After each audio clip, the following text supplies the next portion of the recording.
Une chose est sûre, je ne fuirai plus mon passé.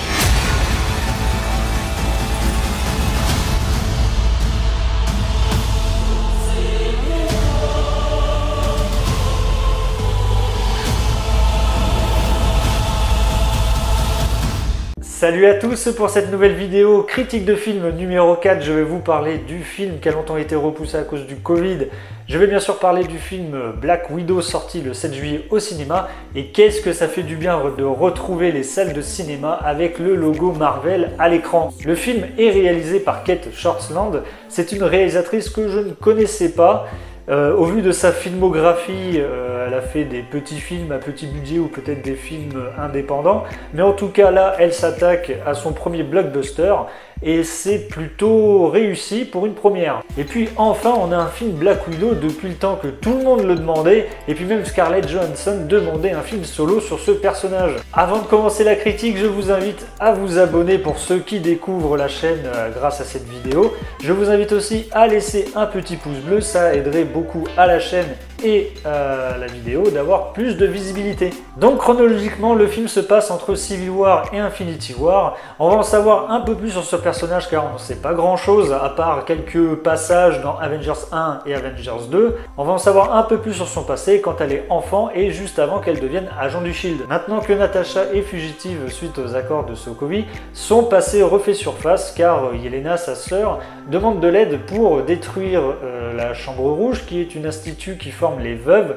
et on leur injecte un produit qui leur permet de les manipuler et de contrôler leurs faits et gestes. Et c'est aussi là-bas que Yelena et Natasha ont été formées dès leur plus jeune âge. Et elle devra faire face à un ennemi du passé tout en renouant des liens avec sa famille. En parlant de famille, la famille de Natasha n'est pas sa véritable famille car c'est une famille recomposée qui ont été envoyés aux États-Unis pendant 3 ans pour pouvoir infiltrer le Shield afin de dérober des documents top secrets. On voit tout de même qu'ils ont un lien fort entre eux et qu'ils ont un ennemi en commun qui leur a promis mondes et merveilles après cette mission. Donc ils ont été bernés tous les 4 par celui qui contrôle la Chambre Rouge. On nous la montre différemment dans ce film vu que c'est un personnage qui ne montre pas trop ses émotions. Donc là je l'ai trouvée plus touchante et plus humaine tout en incarnant le rôle de grande sœur. Natasha avait elle aussi ses propres combats avant de devenir une Avengers, donc elle a tout de même un grand rôle à jouer dans ce MCU, vu que dans les films elle a été souvent mise en personnage secondaire. Dans la bande-annonce, on nous montre que Taskmaster est le méchant du film, alors que non, c'est juste un obstacle pour Natasha. Et même l'origine story de ce personnage a été changée pour le bien du film. Mais ça, je vous expliquerai ça dans la partie spoil. Tout au long du film, il faudra faire attention car il y a beaucoup de clins d'œil dans les anciens films et pour Infinity War. Et il y a aussi des sous-entendus pour des futurs personnages dans le MCU. Et ça, pareil, je vous expliquerai ça dans la partie spoil. Ce que j'ai ressenti dans l'histoire, c'est qu'elle est très différente par rapport aux autres films Marvel.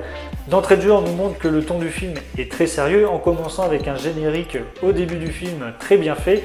Ce qu'il faut souligner, c'est que Marvel n'a pas l'habitude de faire des génériques au début, alors que d'habitude, ils font des génériques à la fin. Donc là, ce générique de début nous montre ses entraînements, son parcours d'espionne et toutes ses cibles abattues en tant que veuve, et aussi son lien très fort avec sa sœur Yelena. On va commencer par le personnage de Black Widow. On sait tous que Scarlett Johansson est une actrice talentueuse, elle incarne toujours aussi bien Black Widow.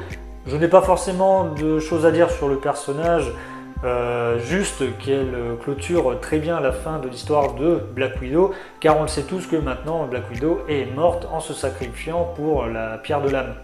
Nous avons Alexei, joué par David Harbour, le père de famille qui est ancien combattant russe et aussi doté de la force du super soldat comme Captain America. Pendant tout le long du film, il essaye de se comparer à lui. C'est un père de famille qui essaye tant bien que mal de recoller les morceaux dans cette famille où tout lien est brisé, vu le passé mouvementé qu'ils ont eu au tout début du film. Le personnage a un trait de caractère très lourdingue.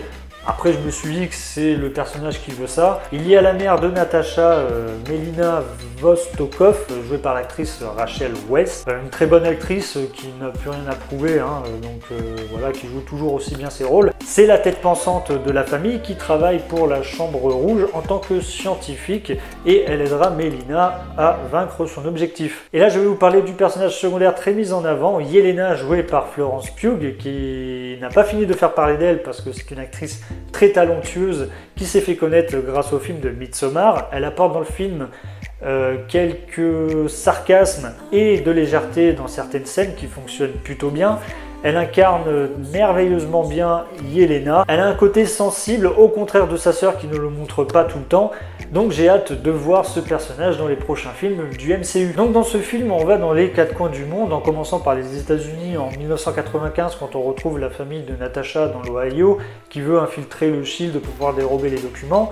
Il y a aussi la Norvège avec de très beaux plans qui montrent la beauté du pays de la Norvège, où là c'est la planque de Natasha car elle est en mode fugitive. Et il y a aussi des scènes au Maroc où on retrouve Yelena en tant qu'agent et espionne pour la Chambre Rouge. Et on retrouve aussi Natasha à Budapest, parce que oui, pendant tout le long du film, elle dit que la prononciation de Budapest c'est Budapest. C'est là où les deux sœurs se retrouvent. Donc c'est plutôt une bonne chose que le film se passe un peu partout dans le monde, car au moins la menace n'est pas forcément qu'aux États-Unis, donc c'est plutôt une bonne chose pour le film. Au début du film, on a plutôt un rythme porté dans l'action, on a l'impression que ça ne s'arrête pas, comme par exemple au Maroc où Yelena découvre que les veuves sont contrôlées par la Chambre Rouge, et aussi à Budapest, attention, Budapest, quand les deux sœurs se retrouvent, après elles se battent, alors je ne sais pas pour quelle raison elles se battent, mais en tout cas voilà, elles s'envoient en l'air, ça part dans tous les sens. On ressent vraiment les coups par contre, et on ressent aussi le danger. Donc moi je tire mon chapeau aux cascadeuses parce qu'il y a dû avoir quelques séquences qu'elles ont dû se faire mal. Donc il y a plutôt un gros travail dans les cascades et dans les chorégraphies de combat dans ce film.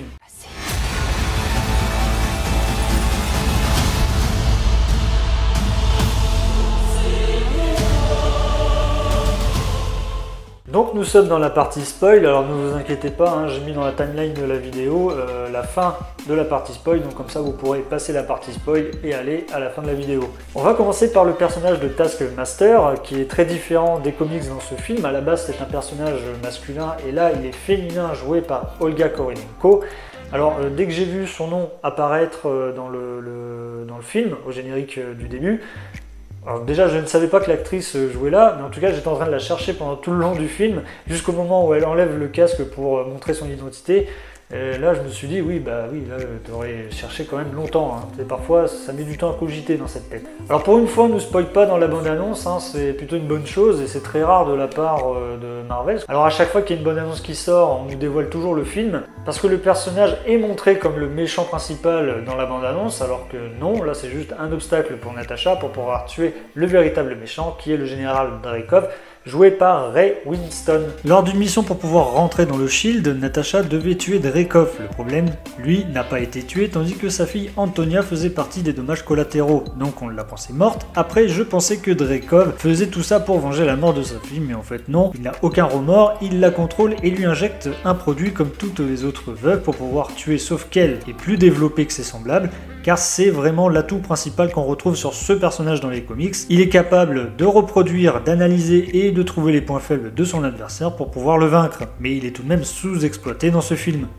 Alors pour la scène post-générique, on retrouve Yelena se recueillir sur la tombe de sa sœur Natasha. Elle est accompagnée par sa plus grande surprise de Valentina Allegra de Fontaine, jouée par Julia Louis-Dreyfus, qu'on a déjà vu dans Falcon et le Soldat de l'Hiver. Donc ce personnage est la patronne de l'Hydra. Elle demande à Yelena de traquer et de tuer Clint Barton, qui est Hawkeye, car il a soi-disant tué Natasha dans Avengers Endgame. Donc le personnage de Yelena, on va la retrouver dans la série Hawkeye qui sortira sur Disney+, car c'est pour ça que dans les photos de tournage, on voit que Hawkeye est en mode fugitif, et qu'il demande de l'aide à sa disciple Kate Bishop. Yelena ne restera pas longtemps méchante, car je pense que Hawkeye va lui expliquer ce qui s'est réellement passé sur cette planète, car ça nous annonce de nouveaux héros pour les prochains Avengers. Si Kate Bishop sera de la partie et que normalement Yelena est la seconde version de Black Widow pour les prochains films Marvel, je pense que pour moi ça doit teaser les Young Avengers. Au début du film, Natasha parle avec Thaddeus Ross, qu'on a déjà vu dans Civil War, qui est là pour les accords de Sokovie. C'est un ennemi aussi emblématique du personnage de Hulk.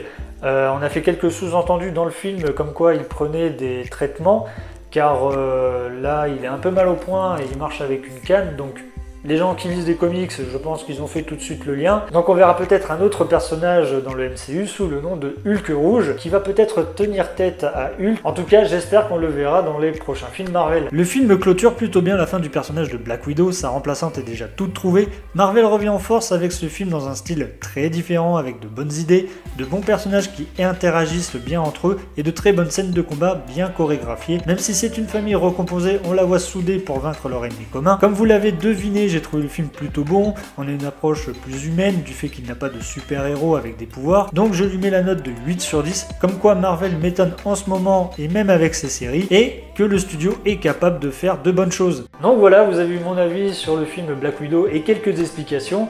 Laissez-moi un commentaire pour me dire ce que vous avez pensé du film, laissez-moi un petit pouce bleu si vous avez aimé la vidéo, et abonnez-vous à la chaîne. Moi je vous dis à une prochaine vidéo, ciao!